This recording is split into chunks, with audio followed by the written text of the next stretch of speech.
ஸ்ரீ குருப்பியோ நமஹ. அர்க்கிய ஜலத்தை என்ன பண்ணணும்? அதானது இந்த காலத்தில் நம்ம அப்பார்ட்மெண்ட்டு, ஃப்ளாட்டு இந்த மாதிரி இடத்துல வசிக்கிற சமயத்தில் 50 நிலை ஃப்ளாட்டில் இப்போது 25ஆமத்த நிலையில் இருக்கேன். அதனால் எனக்கு கீழே போகிறதுக்கு மேலே போகிறதுக்கு எல்லாம் ரொம்ப கஷ்டம். இப்போ நான் எப்படி அர்க்கியம் கொடுக்கணும்?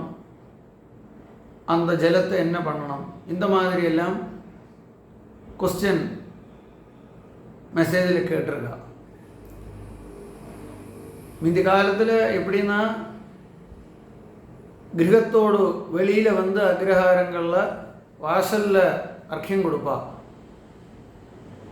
இல்லைன்னா கொட்டில்ல, அதானது கோஷ்டம் இருக்கும், பசு தொழுத்து, அதில் சந்தியாவந்தனம் பண்ணி அர்க்கியம் கொடுப்பா. சாவகாசம் உள்ளவா நதி தீரத்தில் போய் அர்க்கியம் கொடுப்பா. கிரகாத் ஏககுணசந்தியா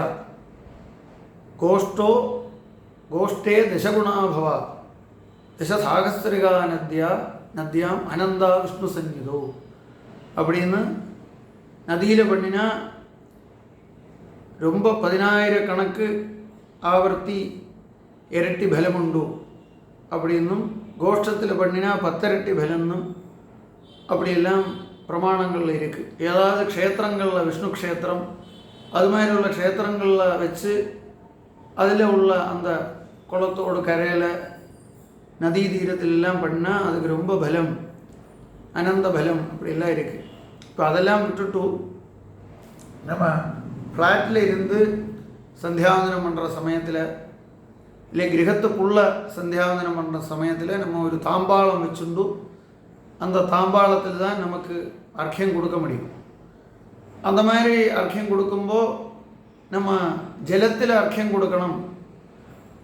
அதுக்கு தான் ஃபஸ்ட்டு ப்ரிஃபரன்ஸ் அப்படின்னு தெரியறதுனால அந்த தாம்பாளத்தில் கொஞ்சம் ஜலம் எடுத்துண்டு அதிலேயே அர்க்கியம் கொடுக்கலாம்.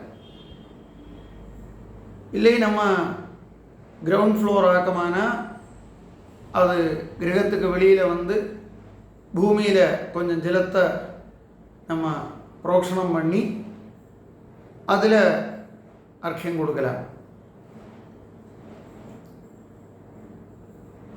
மேலே ஃப்ளோரில் போய் அந்த மாதிரி ஓப்பன் டெரஸில் அதுக்கு சௌகரியமான அந்த மாதிரி பண்ணலாம். இப்போ கிரகத்துக்குள்ளே இருந்து பண்ணுற சமயத்தில் தாம்பாளத்தை வச்சுண்டு பண்ணும்போது தாம்பாளத்தில் கொஞ்சம் ஜலம் எடுத்துண்டு அதில் அர்க்கிய பிரதானம் பண்ணுற சமயத்தில் அந்த ஜலத்தை என்ன பண்ணலாம் அப்படின்னா, அங்கே ஏதாவது ஓப்பன் ஸ்பேஸ் இருக்கானா அந்த ஓப்பன் ஸ்பேஸில் அந்த ஜலத்தை விடலாம்.